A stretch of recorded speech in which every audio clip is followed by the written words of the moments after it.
Welcome to High Strangeness, where we ask questions and explore all that is strange and unexpected in our reality.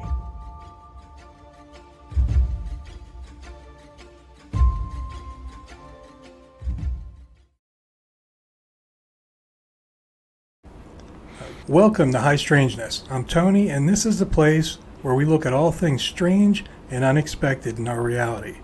Today is an interview episode, and I'm excited because it's a really cool topic. Now, we are in the time frame where I call Halloween time, and during this time of the season, we have some fun with some of our episodes, and we talk about all kinds of things that people consider Halloween topics. Now, there are many things that people do as families or individuals. They participate in things to make this time of the year fun. Halloween equals strange, eerie, scary, paranormal, and what else? Even historical. So actually, so many things that are folklore and tradition actually come from true history. So one of my favorite but really sad topics is the real story of the history of the Salem Witch Trials. So I'm excited today because my guest is going to help us as we walk through his book understand and get a historic peek at some of the events around that time period and the Salem Witch Trials. But before I bring him in to talk about these things, I want to tell you a little bit about him. So Dan Gagnon is the author of Salem Witch, The Trial, Execution, and Exoneration of Rebecca Nurse. He serves on the board of directors of the Rebecca Nurse Homestead Museum in Danvers, is a member of the Danvers Historical Society, and is chairman of the Town of Danvers Salem Village Historic District Commission. He has shared his research through many in-person and online programs, including the American History TV television program, the American History TV, and has served as a subject matter expert for local media. And so with that, I want to welcome you, Dan, and thanks for being with us today. How are you doing, Dan? I'm doing well. Happy to be with you. Thanks for having me. It's awesome. I'm excited about this topic. I really do like it a lot. How are things over there in New England? They're good. And I mean, fall in New England is just such a wonderful time of year. I would say it's my favorite season as a New Englander. Yeah. I've been there a few times. Never at that time of the year, but I would love to go. So I live in Utah, and a lot of times when people think of Salem, they think of way back in the olden times, and they think of like the movie Sleepy Hollow, right? Or they think of things like Hocus Pocus, right? And it's interesting because when I moved out here to Utah, I was so excited to see, because I'm from the East Coast as well, I was so excited to see how they celebrated Halloween here. And there were kids everywhere. It reminded me of Hocus Pocus or the E.T. movie, where there's kids running up and down the streets and they're all dressed up. It was really a fun, environment and a place and they continue to do that to this day. So in New England, do they treat it like that? I know it's a big holiday over there, but how is it during that time of the year over there in New England? It is excellent. You have crisp weather. It's finally not humid. It's usually a great night to be out and about, sitting on a lawn, watching all the kids go by, trick-or-treating. It's a really great part of that season. And then, of course, you have in the city of Salem that October is their busiest month for visitors. And so that's a little more hectic, but a different sort of celebratory situation. Yeah, I always thought, man, because I've been there twice, and I thought, man, I need to get here around that time of the year just to see what it's like. You're right, it's probably crazy, because I heard that the tourism is crazy for that month. Like, so many people come out to just experience it, I guess. They do, and I mean, the city of Salem itself, the story of the witch trials doesn't actually have anything to do with, that one day of the year, Halloween. But people have taken it up to run with it, and the city of Salem markets itself as the Halloween capital of America. And so, well, you call yourself that, and people come out for it. They do. Well, awesome. as we get into this today, I was wondering if you could start off by maybe just telling the viewers and I just a little bit about you, like what you do, how you got into this topic, and what caused you to decide, hey, I'm going to write a book on this. Can you walk us through some of that? Yeah, I don't know if I necessarily went down the typical path to be writing this book, though I'm not really sure what the typical path would have been, admittedly. I was in college and then graduate school for history, and my focus was post-war Europe after 1945, which has nothing to do with the witch trials. But I was born, raised, and live in Danvers, Massachusetts, which is the community that used to be known as Salem Village. So I've spent my whole life right down the street from the Rebecca Nurse homestead, the only home of a victim of the witch hunt that's open to the public, right down the road from these monuments and historic sites having to do with the 1692 witch hunt. So once I was out of school and working, I knew that I wanted a first project of mine, a first historical project that definitely had to be about the witch hunt, just because that's our local history.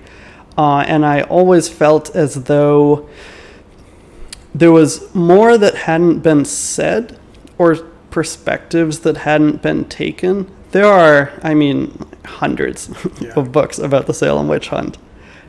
And there are many very good ones with different perspectives, some are more talking about socioeconomics, some are more talking about religion and all these categories. But amazingly, there was not in print any standalone biography of one of the victims. And so I saw that as a need that should be filled. I was just shocked that really important event in American history, it's one that people hear about in school, and there was no biography of one of the victims available. Yeah.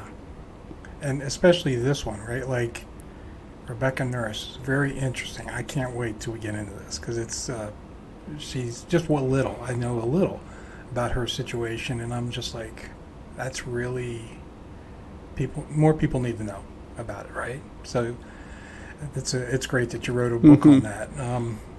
Okay, so my thought was we just start. I'm going to get some general questions about Salem, that time period, just some things like that, so people can be brought up to speed, so they can envision in their mind the situation, the scenario that we're going to talk through today as we talk about your book. I'm wondering if you can describe the environment of Salem, like the social political climate of that time. Like, what was it like 1680s, 1690s? Sure. So it really is a unique situation, even within the rest of colonial American history. With Massachusetts in the 1600s, everyone thinks of 1620 with the Pilgrims and such. The vast majority of settlers coming from England were Puritans, which was a specific Protestant religious group that did not like the Church of England, which was run by the king. And therefore, the king and the Church of England did not really like them very much. And they'll leave England because of persecution, people being jailed, being fined, and they come to Massachusetts just to be Puritans, to do their own thing. Naturally, in the 1600s, there's going to be a lot of conflicts along the way because Massachusetts wasn't empty. It was full of Native Americans, and we're going to see a lot of conflicts, in particular a big war in the 1670s that sort of we'll see repercussions of into the witch hunt in 1692. But it really is a unique community of almost entirely, not all, but almost entirely Puritans. They're here in Massachusetts, and what they've set up is at that point in time really the most democratic society that one could find anywhere. At the local town level, all men can vote at town meeting. All have a sense of general equality. They didn't bring any nobles with them or anything, so everybody is a common person, unlike back in England. And it's a group of settlements that have so much promise, and in many ways, we can see how this has laid the foundation for America, in the next century. With this, though, there will be many fears. There's fears of attack from the Native Americans. There's fears of attack from the French in Canada. The French, being Catholics, were probably the religious group that the Puritans hated the most and considered them enemies. So they're trying to set up their community, but they really do feel like they're surrounded by enemies, and they always assume that their enemies are working with the devil, whether it's the French or the Native Americans. So there is stress, tension, and fear. That's crazy. I can feel that. Well, okay, you mentioned a couple things. I'm going to ask a silly question. So, Pilgrims, Puritans. Is pilgrim just like another word for like a pioneer, maybe? Is a Puritan is religion, right? It's their religious group. Can you talk about that for a minute? Because I personally not sure between the two. Because you hear both words, right? Sure. That's a very good question, and I think that people use them interchangeably. They're incredibly similar. They're not the same. The general word pilgrim is just anyone on a religious journey. So by calling them pilgrims, you're almost taking their side, that they came to Plymouth. Like, that's sort of a loaded term in a certain respect. The Pilgrims come first, and they have only slightly different religious views than the Puritans. There'll be a moment in time when the colonies around Salem actually don't have a minister, that he's died, and the Plymouth colony loans them a minister. Like, they were close enough that it was basically the same. Their only differences were theoretical. They would have worshipped very similarly. The reason they're sort of differentiated is, well, I guess the Pilgrims went to the Netherlands first, then came to Plymouth. And Massachusetts was actually two colonies. Plymouth was a separate colony from Massachusetts. So that's also why they kind of continue to be differentiated. But they're very similar. English, they're Calvinists is their type of Protestantism. It really gets you to the same place. Right. Cool. Thanks for taking a minute to do that. Okay, but we're talking about beliefs here. The belief religion of many of those people there in that time, how did that play a role in the things that led up to the witch trials? Well, it very much does, this Puritan religion. There are going to be witch hunts, witch accusations, really throughout Western Europe from the time of the Reformation on. In places like France and Germany, it's usually Catholics accusing Protestants, Protestants accusing Catholics. You can kind of see a dividing line. The Puritans are interesting because they accuse themselves. And they have a strong belief that the devil is real. That he's out there in the woods. He's walking around. If you're out hunting on your own, he might get you. That, like, it's a physical presence. And in their view, the world is diametrically opposed. You do have God and the Puritan Church on one side, and they believe at every turn the devil is there trying to stop their church. They really believe that they are like the chosen ones, that they've come to Massachusetts to do Christianity right, to do it their way. It's almost, they hearken back to the Old Testament where the Hebrews, the ancient Jewish people, were, God's chosen people. They believe they're the new chosen people. You hear about strong belief systems back then, and very, what's the word I'm looking for? Very, not strict, but very committed to certain things. And so, you can see this is probably how they were pushing out the norm in their community. Like, this is what we do. This is how we dress. This is how we, right? Would that be right? It is, yeah. And when they established the government in terms of norms, their laws, in some ways, might be more controlling socially than we would be used to, or at least in 21st century America. Maybe in 1800s America, there was actually still fairly controlling. But in 21st century America, not dressing ostentatiously, for example, respecting Sundays, the Sabbath, you could end up in jail. There's an example of someone in the 1600s in Salem who got thrown in jail for kissing his wife outside on a Sunday. Wow. Now, he had just returned from a sea voyage and hadn't seen her in like 6 months, so he kisses her on the doorstep, but you can't kiss in public on a Sunday. Wow. Yeah. Okay. Now, we're going to generally get into some of this let me ask some general questions. I know we're going to dive into it with Rebecca Nurse, but just generally, like, what initially sparked the witchcraft accusations, of Salem? So they're going to start in early 1692, and Salem is so different than any other set of witchcraft accusations, kind of anywhere, but especially in colonial New England. Prior in the 1600s, there's a handful of examples of people being accused. It's always one person or just two people, like a husband and wife. It's not a lot of people like Salem. Salem is going to be about 8 or 9 months, depending really, I guess, on how you measure it, in 1692. And during that 8 or 9 months, you're going to have almost 200 people accused, 19 are hanged, 1 is pressed to death, and at least 5 people die in the absolutely repugnant, miserable jails. Whoa. So it's unlike any other event. Wow. Yeah. I'm going to ask you about pressed in just a minute. But before we go there, I want to ask this because I know we're going to move away from this. Just real quick, there's people with all kinds of ideas about what happened back then. What do you think's the biggest misconception about the witch trials? Sure. I can think of a couple. And so the way it began was people appearing to be unwell, like they're having seizures. They called them fits. They're going to say that they see things like ghosts that they call specters. It's like images of people or animals. So they're seeing visions.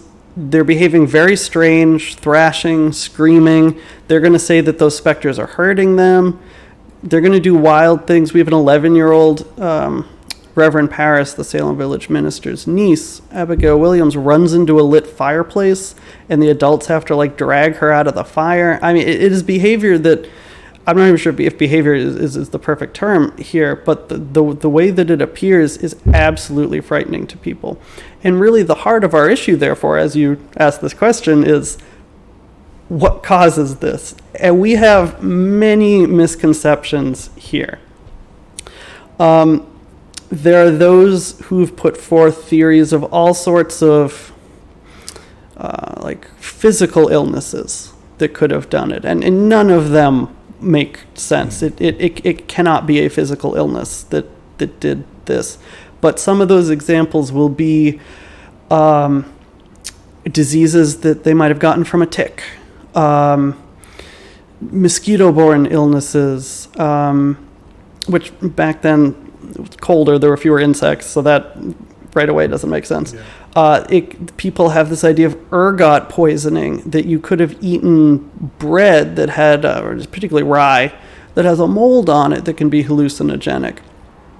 All of those have been disproven, but especially the rye one, the moldy bread, is one that every time I give a book talk, somebody asks.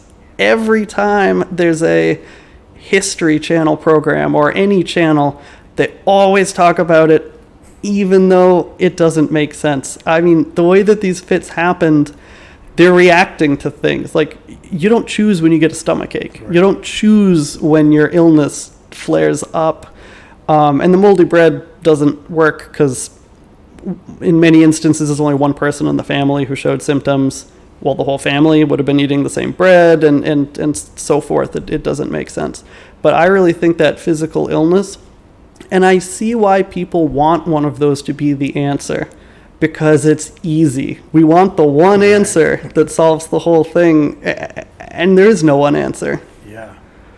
Well, yeah, I mean, it's like, that's its own mystery, right? Because, like, the way some of these accusers acted or I guess they're called those afflicted. I don't know which one it was, but they're it's pretty scary. I mean, like to somebody looking in from the outside of that person and just watching them, it's like possessive almost how they appear to have been.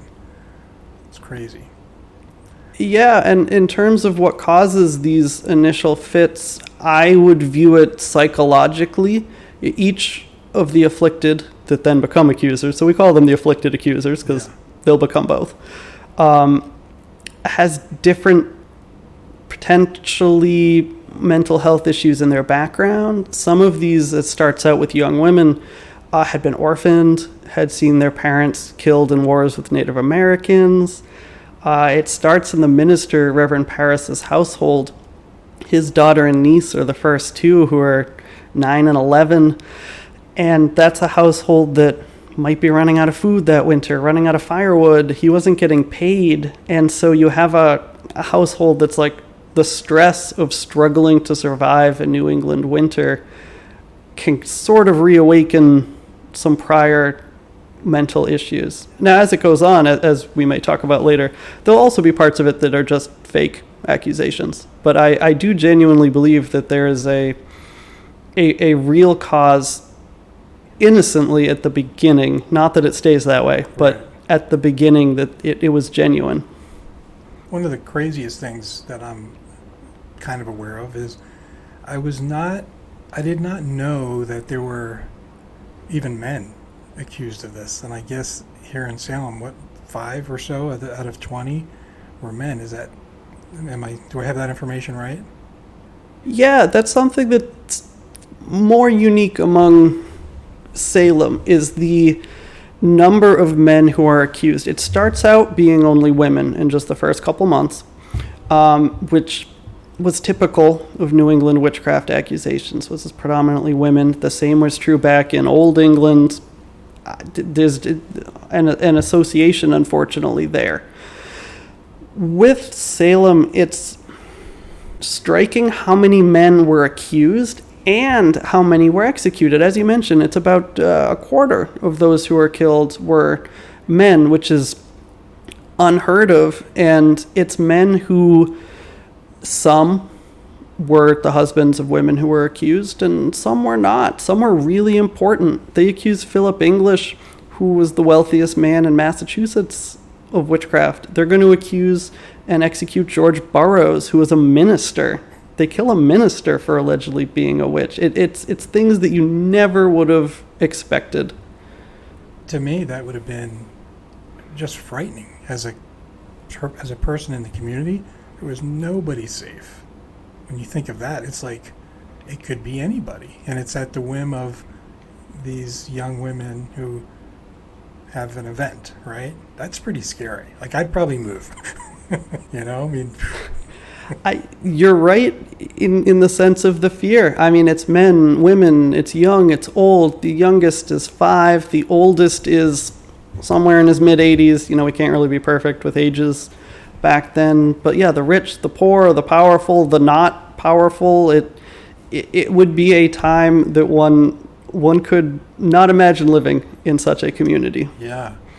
Well, and then, like you were just saying, the age, too. Like, I remember running across something that over 50 or 60 was a good, like, also about 2/3, maybe even 3/4 of those individuals were that old. I'm like, that's got to be, 1, awful, and 2, sad. Tough to live in those days back there. You get to an elderly point and then you get accused of something like this. What a way to go. That's sad, You're very right. Yeah. And I'm thinking in the 5-year-old too. Wow. I can't imagine. She was in prison for a bit, wasn't she? I don't remember all the details, but I remember reading before that she was in there like the whole summer or something like that. She was arrested the same day as Rebecca Nurse in March of 1692, and she was in jail for the entire rest of the year. And when she gets out of jail, she goes to live with her father, and she's described as basically never being right, never mentally recovering from this.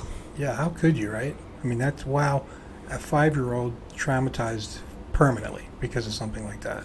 That's pretty sad. Yeah.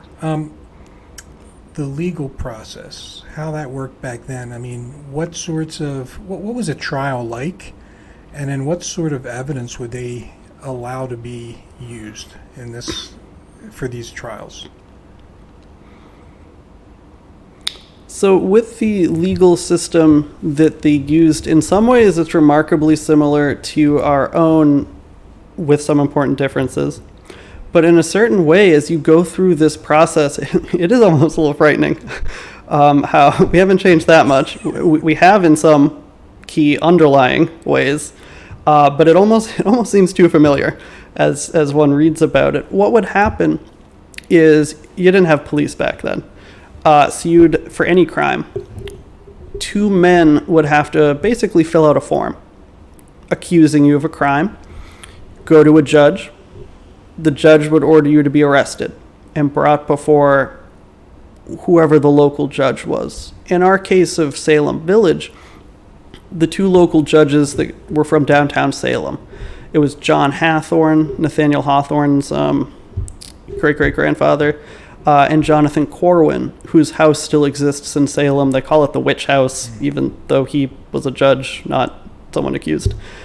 And what they did is you'd be brought before them, and it's kind of like an arraignment, like you'd see on the nightly news. The idea is, first of all, is there actually any evidence here? And if there was, they had to decide, did they let you out on bail or keep you in jail until your trial? And they kept everybody in jail. Nobody gets out on bail, that was an option. So it's fascinating that nobody was bailed. You then sat around in jail for months and months and months in awful conditions, which is why at least 5 people die. And you then would appear before a court. Massachusetts had a big constitutional change that May, so the governor has to set up a court because essentially the Massachusetts government is starting from scratch. And so that June, the court has a 2-step process. First, you appeared before a grand jury. 18 jurymen, in theory, a jury of your peers. They are all men, though, of course. And they had to agree that there was enough evidence to warrant a trial. So they could have let you go right when you first appeared before the judges. They could have let you go if the grand jury didn't think there was enough evidence. And they don't actually support all the charges. They do say no sometimes. And then after that, you go on to your jury trial. It's a 12-man jury. Again, jury of your peers, but they are, of course, all men. Massachusetts doesn't let women on juries until the 1950s. So, of course, it's all men. And they heard from the prosecution, who could call witnesses and, bring forth pieces of paper and such. Then they heard from the defense. Defense lawyers didn't exist. It wasn't a job. Like Right. it didn't. There was no Harvard law.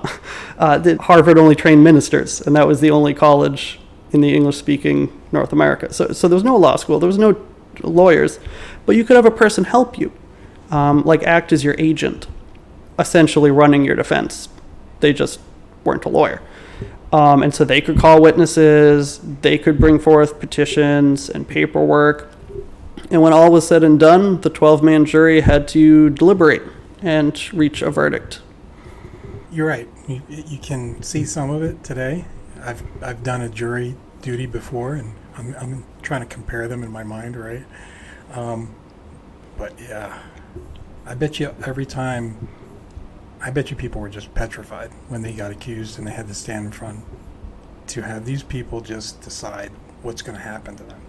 Because it seems like if you were accused and they said we're going to move forward with something, there was no good that came out of that. Because like you were saying, they're either going to jail, which they mostly did, which is awful, and then so many people were taken down. It's crazy.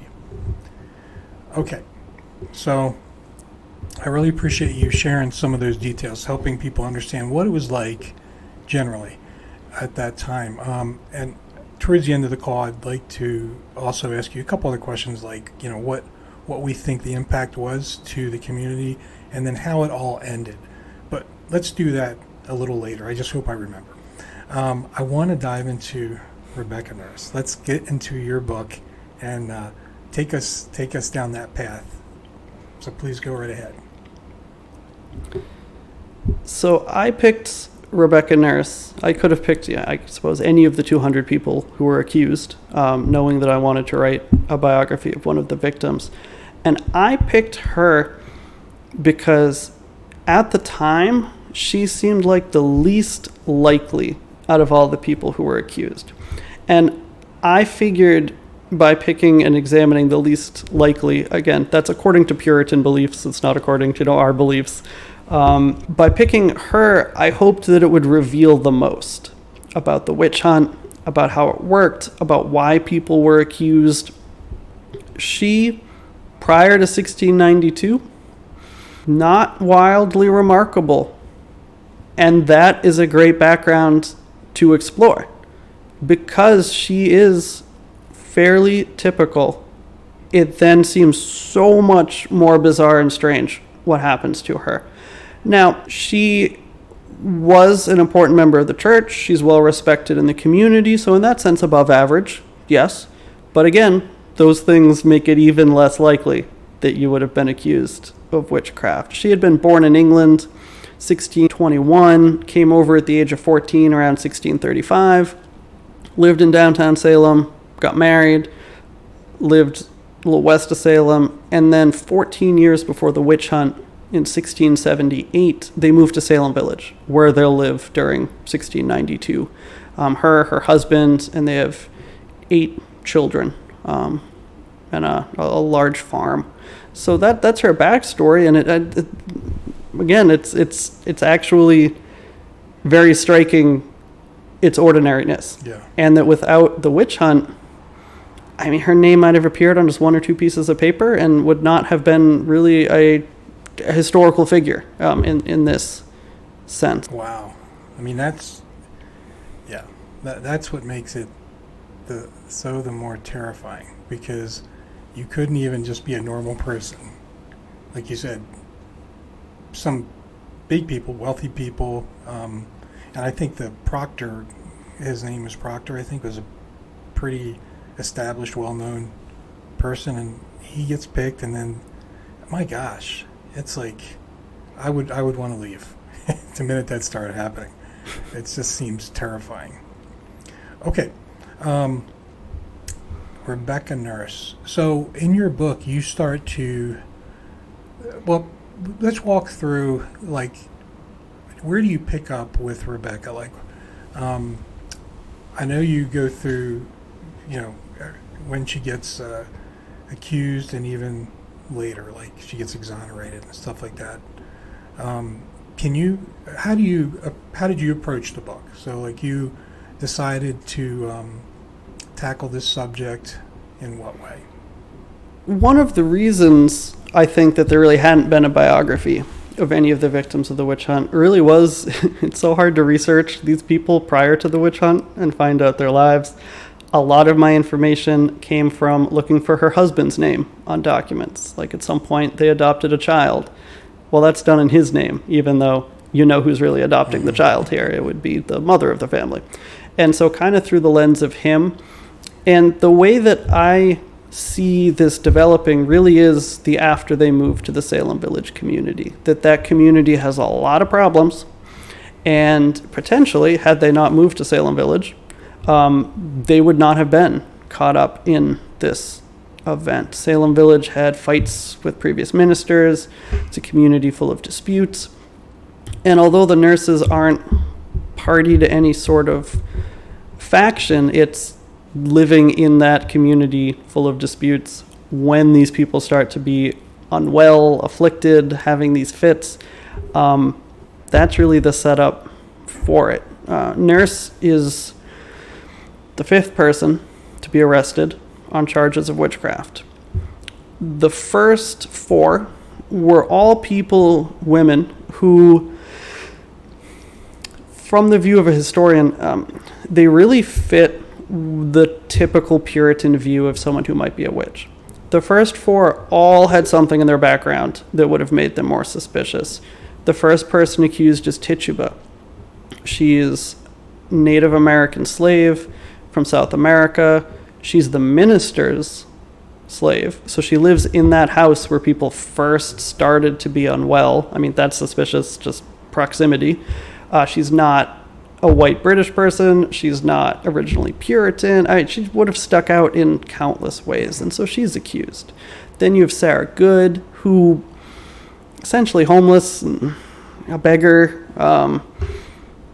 wasn't always very kind in her words to people, not well liked. The Puritans also unfortunately viewed poverty as a punishment from God, so you weren't necessarily encouraged to help poor people because there was this kind of twisted notion that they must have done something to deserve it.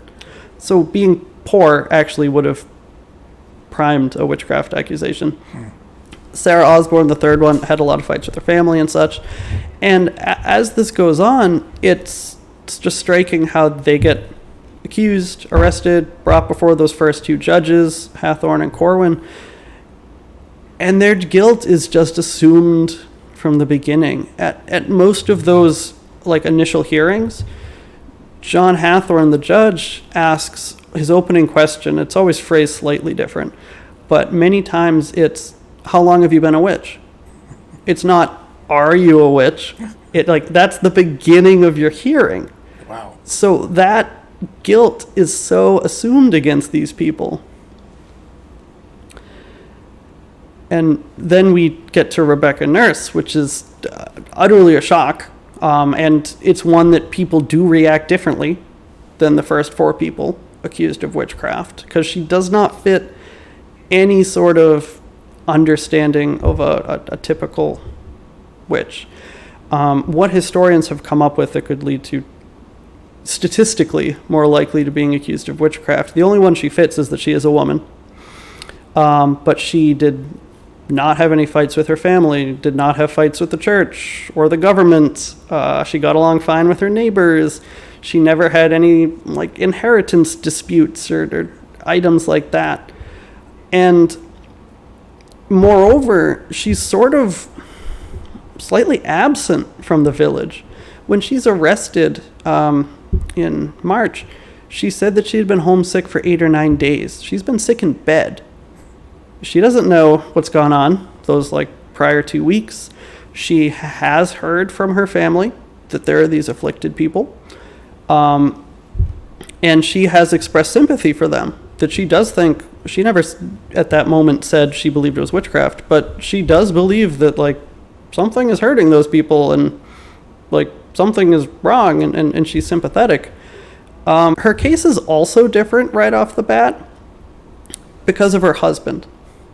He is the one out and about in Salem Village, and he hears people starting to mutter that Rebecca Nurse has been named. Just like gossip, nobody's filled out the official accusation or anything, but he hears her name mentioned. And he had some history with the court system. The Puritans really loved to sue one another over not significant things and some significant ones. So he had both lodged lawsuits and been sued a bunch of times before. So he's not a lawyer, but he knows how this works. He decides not to go home and tell Rebecca Nurse that she's been accused. He gets witnesses, important people, one had been a selectman of the town of Salem, to come, and they tell Rebecca Nurse, people have mentioned your name. And they write down her reaction and sign it. They're already collecting evidence, and she hasn't even been arrested yet. And that's how we know. She says she's shocked, she's sympathetic for the afflicted. She has no idea why they would accuse her, and that one piece of paper really reveals a lot about her and a lot about how her husband is already working on her behalf. Wow. So I'm reading that he is putting her in her bad place. Am I reading that correctly, or was he trying to help her by having independent people get her view on things? Because it almost feels like he put her in a bad place. Am I reading that wrong? No, it was meant to be helpful. Okay. that you had these important people who then that paper could be entered at court saying she was totally shocked. She had no idea where this accusation came from. She knew nothing of this, and she was shocked. Whereas her husband, of course, he's going to say that.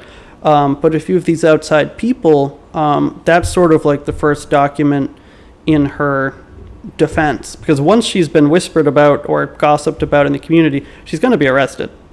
Everyone is. And so he's trying to get that in before. I got it. Okay. Right, because his opinion probably wouldn't matter much at this point, right? So he's trying to get like character witnesses or something from other people. Okay. Yeah, character witnesses is the perfect phrase. Yeah, that's okay. Now I'm understanding that. Because at first I was like, what's he doing? Just keep her quiet. Don't say anything. But I see what you're saying. Yeah.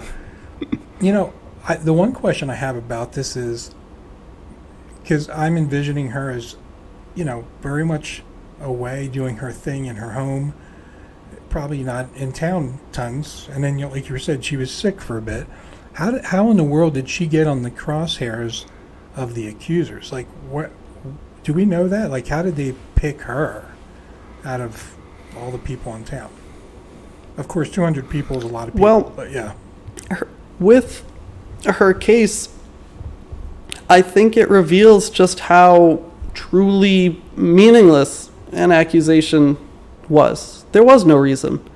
What happened is there was one of the accusers, Ann Putnam Jr., who lived across Salem Village from them. Also, her mother, also named Ann Putnam, was one of the first adult women to come down with these fits. Also, despite what you might see on TV, this is not all little kids claiming to be afflicted. There are adults, mothers, who are also claiming that they're being attacked by witchcraft. So within the Putnam family, you have mother and daughter. The daughter has a fit, and she says that she sees a specter. And the other people in the household, the father, servant, they're all here. And it's a horrifically bad fit, is the way that it's described. It's extra bad somehow. And she says that she saw the shape of someone. Well, the family asks her, who? And she says she doesn't know. But she's seen her before. And she sat in the pew in the meeting house with her grandmother, Ann Putnam's grandmother. Now, the Puritans sat by sex and by age. So everybody in Ann Putnam grandmother's pew would have been an older Puritan woman. Like, that really does not narrow it down. You'd probably have 7 or 8 people in that pew. Plenty of people to pick from. Yeah. Someone in her household says, was it Rebecca Nurse? What's amazing is it's impossible to pin down who said it. Ann Putnam then says yes, which kind of tells us several things. Ann Putnam doesn't even know who Rebecca Nurse is at first. Have they ever even met? Right. How does she not recognize her? Like, what? Number 2, whoever mentions her name is never again willing to own up to it. But once the name is said out loud, it's just run with. With the other accusations, it's once somebody accuses a person, all the other afflicted accusers start saying their name too. It is purely a fluke. There's no reason. Ann Putnam apparently may not even known who Rebecca Nurse was, so therefore she had no reason to accuse her. Yeah. And even if it was one of the parents who suggested the name, we have no reason why they would have been. They're not enemies politically in the village. They're actually on the same side of basically everything. So there's no feud. There's no thing in the background. But once the name is said out loud and people hear it, it just rolls. And so it is the most meaningless, unsupported, purely unreasonable thing. But once an accusation is made, it can't be taken back. Wow. My gosh. This is I'm thinking about this and just trying to put myself back in those days, walking around and just seeing this. Or, how many times have you heard people say, man, it's just not fair. This shouldn't happen. Talk about not fair. This is the highest level of not fair you can think of. that poor woman and others are like, what in the world am I getting accused of? And it seems like right off the bat they knew that this was kind of a death sentence for most people. I mean, that's crazy. Okay. You're right with that last point. It's the idea that they're just assumed guilty, that these fits that are happening, that them being unwell, having seizures, nobody can figure it out. They call multiple doctors, and it's actually the doctors who first say it's probably witchcraft, that there is no other explanation. There's nothing else that they know of that can do this. And so that's why everybody goes in on it, because there's just no alternative way to view it. Like, it has to be witchcraft. Nothing that weird just happens. It has to be on purpose. And what the Puritans believe about witchcraft is it couldn't just happen, that there was always a human being who's doing it to you, which is why they then accuse people. But yeah, once you stand before those two judges in front of the community, they're asking you questions, assuming your guilt. The afflicted people are there in the courtroom, flailing around, pointing at you, saying you're doing it. If you're the average person in Salem Village, you're going to believe it. Right. It's just hard to doubt based on what they knew. Yeah, and it seems like it probably got more traction too. Like, the more people are getting accused, it just becomes bigger and bigger, and everybody's probably getting pulled into this big mass hysteria type thing, and it's just a frenzy, it seems like. That's unbelievable. Okay, so I guess one of the questions I had was so I think she was part of the first group that got executed, is that right? Rebecca Nurse? First, they executed only one person alone, Bridget Bishop, and then a couple weeks later, they had the first group of about half a dozen people. So she was part of that first big group that happened. Yeah. And it was just it was hangings, right? Was that correct? What do they call it? Short hangings? Yes, which like actually, when you asked what the biggest misconceptions about the witch hunt, another misconception is that people were burned, and that was not ever done in New England. So maybe I could have answered that for the misconception question too. We got there. That's good. We got there. That's cool. Yeah. So to me, that's like, I'm trying to think, like, with the way this whole thing rolled out. I mean, it seems like there were some waves of hangings. Like, it was like several, right? But there's the one lady at first, and then there was a wave, and then another wave, and another wave. Was there a total of yes, 3 or 4 different waves of groups that were hanged? Is that about right? Yep. So there's one in June, half a dozen in July, half a dozen in August, half a dozen in September, plus Giles Corey, who was pressed. Yeah, talk about pressed. Like, I kind of think I know what it is, but it seems odd. And why was he pressed? So it is a unique case, and it's also one with a bunch of misconceptions. So much of this seems to have misconceptions involved. So Giles Corey is essentially tortured to death. It wasn't meant to be an execution, but it ends up being that way. Massachusetts, since day one, had banned torture. Can't do it. But because there was a constitutional change that May in 1692, the government in London now had a lot more say. And in England, you could torture people. Oh. So now you can torture people. What happens with Giles Corey? So Giles Corey is often, I think, portrayed as this heroically stubborn guy who tries to take on the system. This is true, in a way. He really isn't that heroic, though.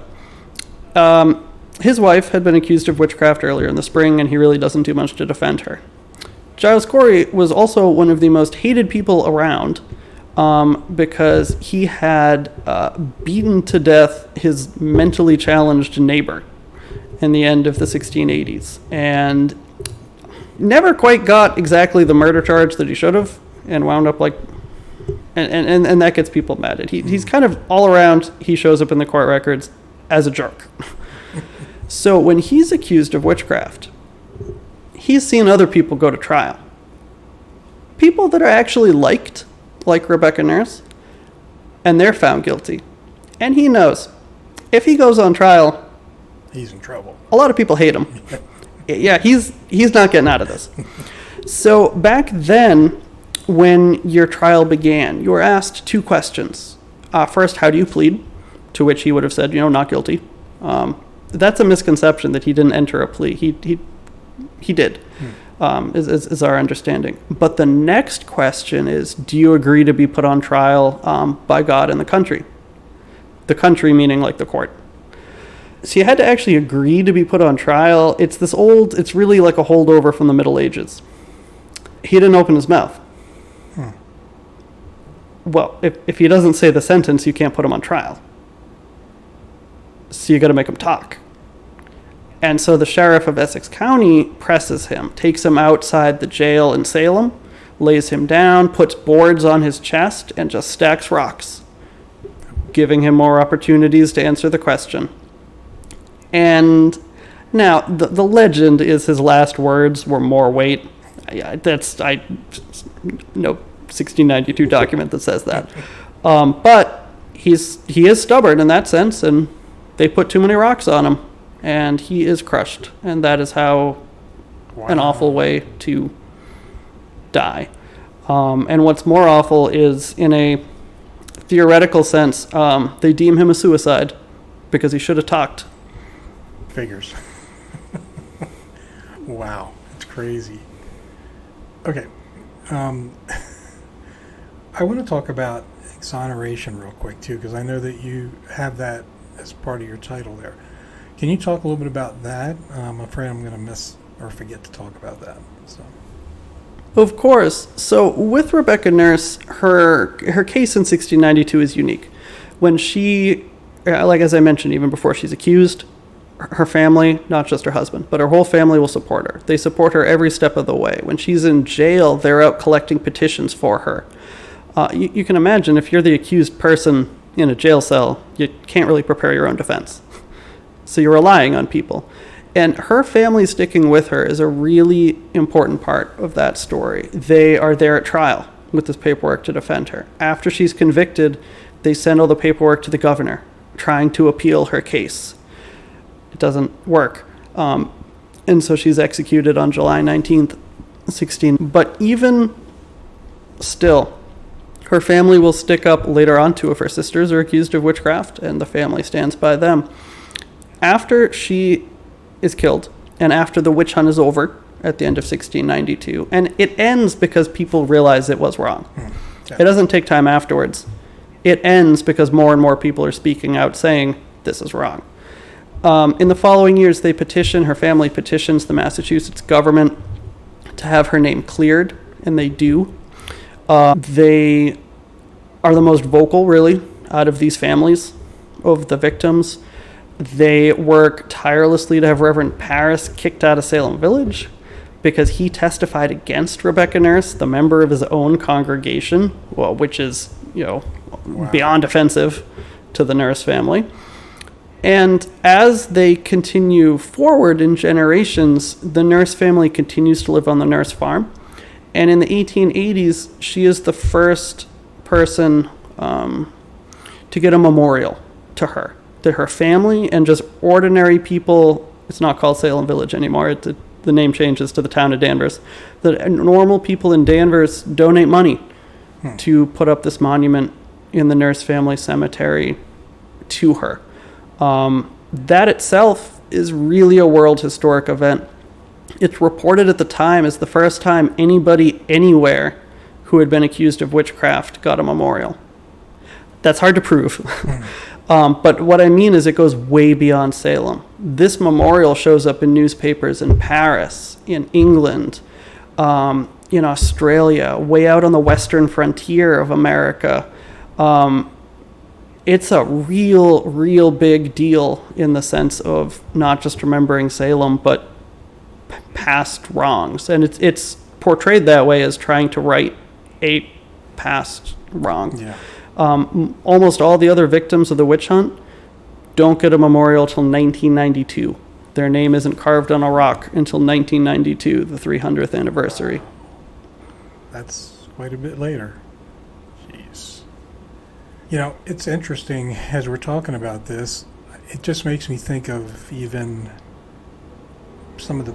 There's some slight parallels, right, to today's date. There's a lot of people passing judgment on people without all the information, and I feel like it's happening more and more lately.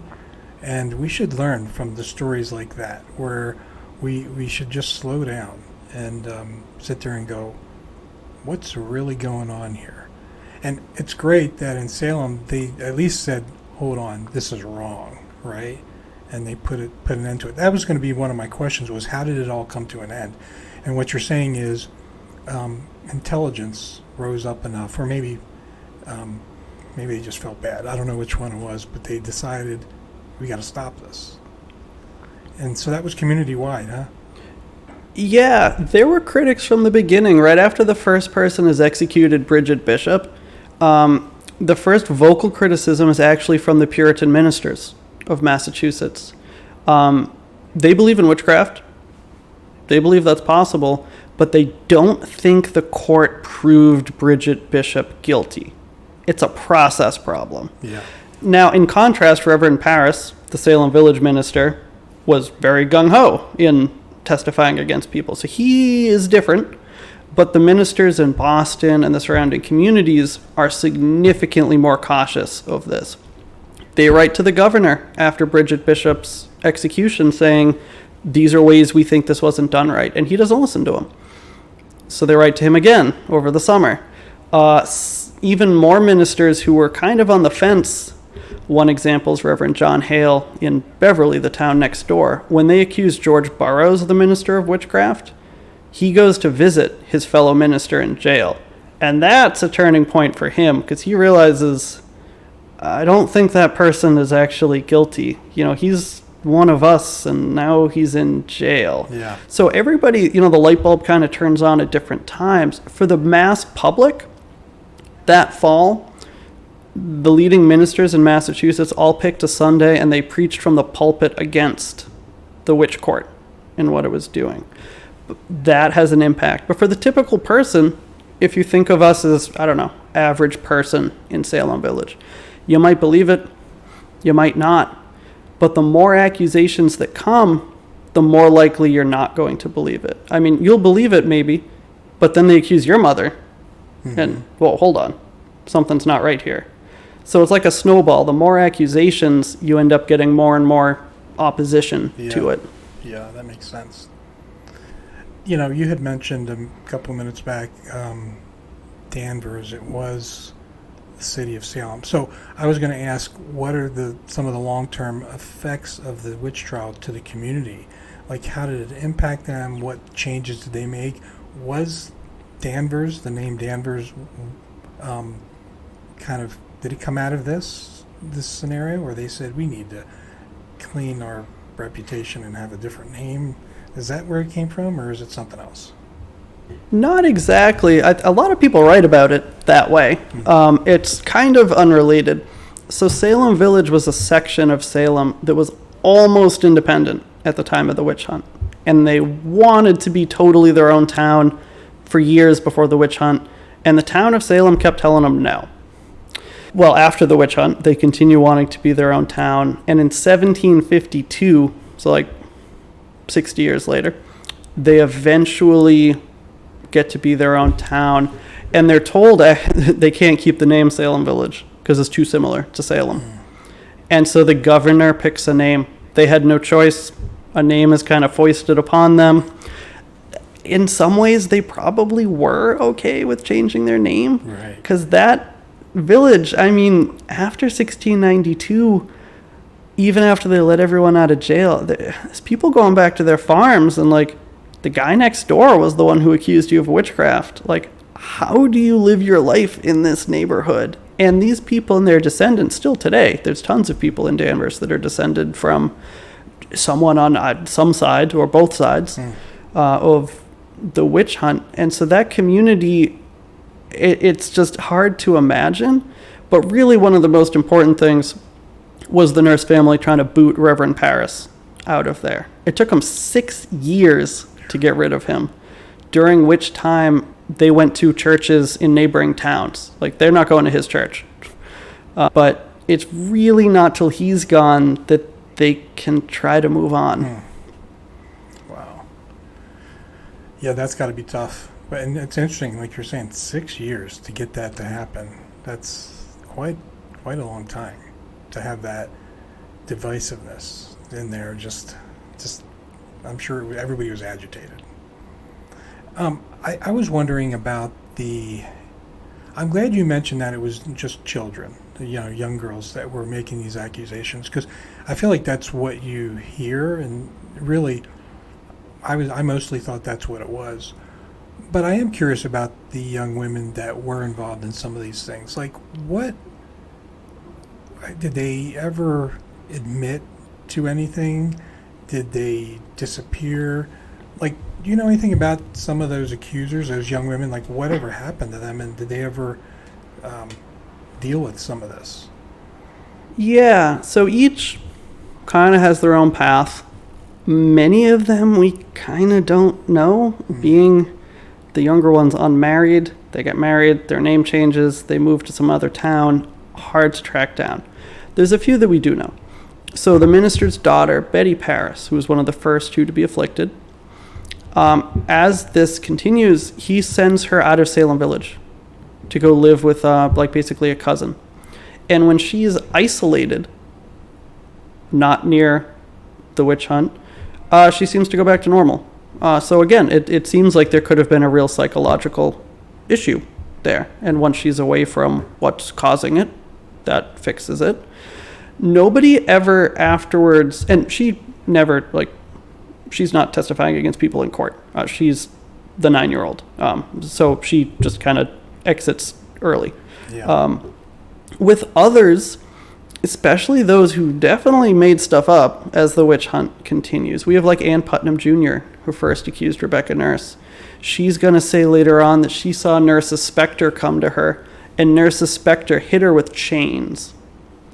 And then she goes up to adults in her house, and she has little circle marks on her arm, like she was whipped by a chain.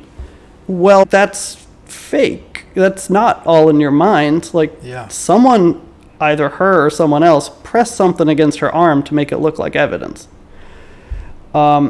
She is the one who sort of comes the closest to apologizing. In the early 1700s, when she's fully an adult, she wants to join the Salem Village Church. In order to do that, to become a full member, you have to be voted in by the other members, including a lot of relatives of people she had accused. This doesn't seem like it's going to work. Amazingly, it does. Something that I can't quite understand. Yeah. She goes to the minister, not Reverend Parris, but the following one.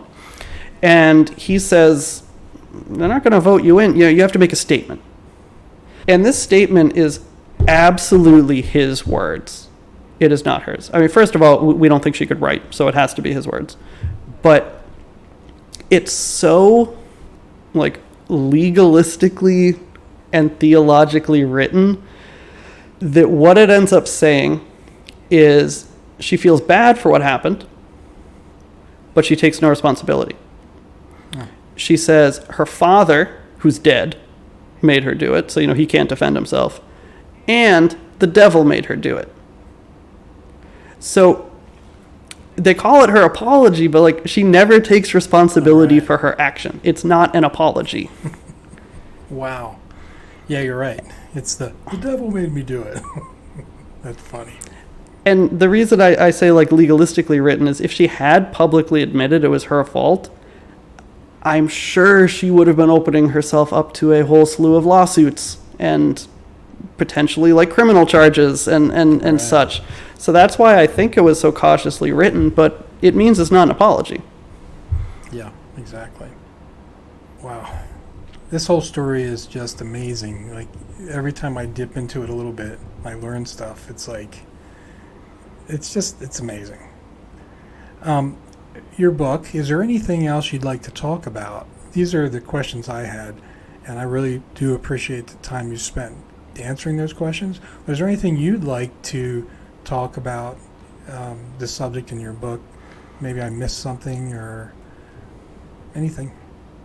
Well, I would say, just in the sense of this being a fall October season episode, that there are so many people who go to the city of Salem for more flashy, sensational museums or shows or whatever, but there also are some very real historical sites related to the witch hunt, and I would encourage people listening to visit them. There is the Rebecca Nurse homestead, the only home of a victim of the witch hunt that you can visit. There's memorials to the victims in Danvers. There's also one in Salem. You can visit the foundation of Reverend Parris's house. It is just a rock foundation. The house is gone, but that's where it all started. That these historic sites do still exist, and are pretty strong ties to that event. That's great. Thank you. Yeah, I do. I would second that, and only from being there a little bit.